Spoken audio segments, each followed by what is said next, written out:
The adjustment is for my partner, not for you. It is because truly the messages are given almost in another dimension. It's difficult for a human being to really switch gears and stop listening to a human in a chair, and instead listen to a multidimensional message from the other side. However, this is where the message originates. Some of you are comfortable with this, while others are terrified or are randomly experiencing both emotions. Filling those limiting days with activities that now seem pointless or a waste of your waking hours. At all times, it is your sacred breath that can provide and open the comfort, the blessing, and all that is needed for your healing.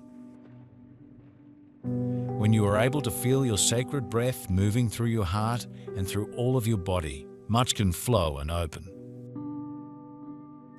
One of the most important energies at this time, dearest holy ones, is that of forgiveness.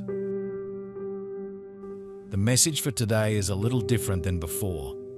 I start again with congratulations for the human race, for you pulled it off. This is a culture that means you really did something amazing, almost at the last moment. The timing of the stars brought you to the end of a profound cycle, and you went through it without another and ending war. You went through it without horror and strife or the projected termination of the planet. And yet you really don't know what you've done, and today you find yourself in a brand new energy. Since 2014, many things are reacting and changing, not just you, and that's what I want to talk about. In the past few years, you shared 3D karma, friends and relatives, and curtailed your activities. Perhaps you were among those who traveled, continued to entertain, or worked in a group setting. But as you performed those activities during this rest and regenerative stage, those activities became more work than fun. That which is new is capturing your attention. A new activity that is not logical or who you thought you were, opening your being to new thoughts and possibilities. No one can tell you if this new activity is right for you, including soothsayers, psychics, and mind readers.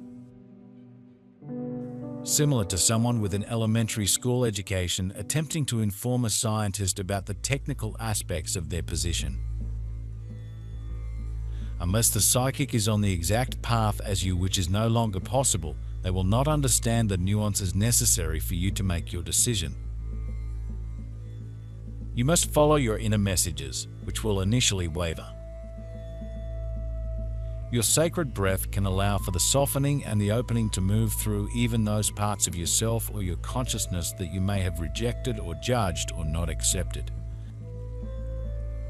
See if you can allow the sacred breath of love and divine light to unlock the stream of divine forgiveness, allowing it to flow through every cell of your sacred body, creating a deep and peaceful relaxation that allows for profound letting go of any of old energies you no longer need. Some may call this baggage, and this is a good description of certain energies, thought patterns, or beliefs you may be carrying, but which actually can be simply put away. Sometimes, dearest holy ones, it is not so easy to let go. Sometimes the older energies within you may be more lodged or invisible or difficult to discern. In those situations, dearest holy ones, it is the greater light that will release them in the divine timing. Let's start with one of the basics, the crystalline grid of this planet. I have discussed with you that this grid is a remembering grid. I have told you that it is one that is active and activated by the emotions and the compassions of human beings. I told you that it is a fast-track grid, that is to say, if it changes, then humans who are placed upon it will feel that change. Up until now, it has had input from humanity that is overwhelmingly negative, because that is what human nature responds to. That is the primordial emotions: fear, suffering, and horror. If you don't believe me, watch your news. It seems to be what human beings are most attracted to and interested in. Horror and drama are the emotions that often drive your marketing, films and books. That is human nature we speak of, and that is starting to change. So a grid that remembers humanity's emotions gives you the feelings of horror in a battleground or the sadness at a grave site. It remembers what is inputted into it. For those of you who are psychic or otherwise otherworldly, you will understand the need to hone your skills before your inner messages are as clear as you would like. As was true when you first started reading or channeling for others. You will likely have peaks of clarity with emotional ups and downs as you decipher your new internal messages. The changes you are contemplating are much deeper than choosing a mode of transportation, marriage, or giving birth, all actions documented by eons of 3D participants. Your inner directives are new, so you have little precedent, personally or globally, to confirm your rightness or even some of the steps necessary to achieve your newfound happiness. You are new with new inner directives, few of which will seem logical, for those directives are designed to shift you in new directions. So your questions to yourself and others will be, should I do this? This seems right and wrong. What should I do and when? Questions that no one other than you can answer as you flutter between yes, no, and maybe. You want the correct answer before you take the leap, but the necessary information is only available to your inner being. A segment of your new totality you are just beginning to access. You can assist this sacred process of healing through your choice to love, and also through choices that you make with your beautiful sacred body each day. Providing it with love and light and nourishment, compassion, tenderness and caring. And also the purity of water and whole foods that can allow what is no longer needed to pass from you more easily. All of this, dearest holy ones, is given to you in this moment so that you can continue to move forward in your sacred purpose on the holy earth, with all love and blessings. I have started with a simple linear concept, for the crystalline grid is an example. It's fairly linear and you can understand it, but then there are those who have asked esoteric questions about time. Does time itself change in this new energy? Now, if you have not been part of the seminar today, this may be a difficult concept to grasp. The seminar gave the circular concept of time credibility, and the knowledge was displayed in a scientific way. The circle of time is not anything that you feel, because to you time is a straight line like a railroad track. You only go one way, and that is past, present, and future. But the reality is that it's fractalized. The fractals are the pieces of it that are part of the whole, but which leave similar pieces of itself along the way. Fractal time may seem esoteric, since it's not how you live, but it does affect how you perceive things. This often creates that very thing happening again. It's responsible for the phrase time repeats itself. In a certain fashion, it does. That's fractal time. This effect has been studied, and there are suspected atomic particle physics behind it. So here is the question. What happens to the time fractals in this new energy? Are the bumps in the road the same or different? What happens to the events on the timeline of the past that might trigger the future? I'm here to tell you something. The whole timeline, all of the fractals, are starting to be rebooted. And when they disappear, dear ones, time itself starts to change. Why would this be? Because human consciousness is part of it. If you reboot fractal time, it means that the things in the past will not affect you today or tomorrow in the future, like they did in an older energy. In the old energy, you kept tripping on them and they kept coming. This led to war after war after war.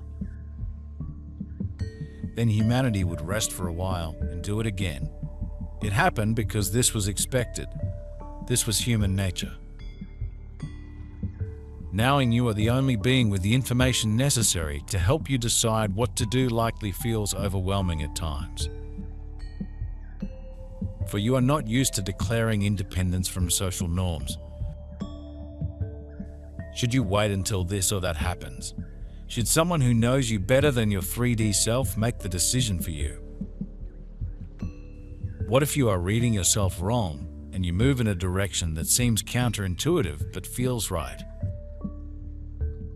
And on as you battle with yourself, trying to force a seemingly illogical action into a clean little box of rightness. Just asking yourself the questions will clarify why this seemingly illogical move is right for you.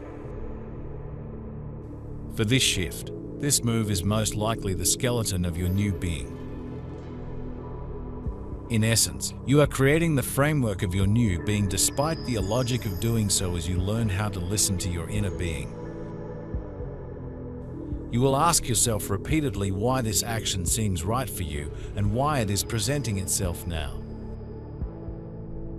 And then you will deny the answers until you can no longer deny yourself. This concept will initially feel more wrong than right. That is until you accept the wisdom of your inner voice without qualifiers or pleading to be allowed to ignore your inner voice. In 3D, significant decisions were most often more straightforward because you had eons of precedent plus the urgings of your family and friends. Those safeguards and bridges are gone. You merely have you.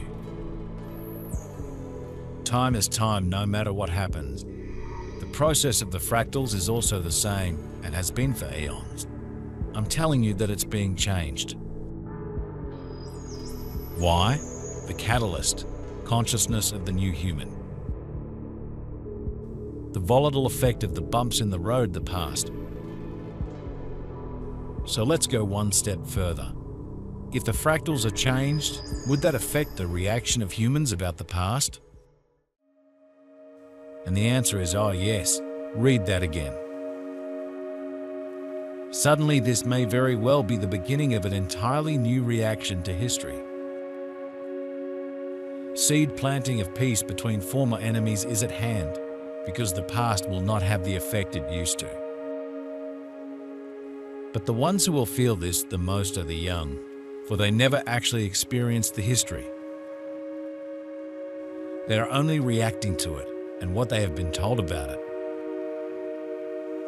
Where do you see the effect of history on the planet that is the most profound? The answer is the Middle East. Middle Eastern people and their current cultures do not expect the truth of what I'm telling you.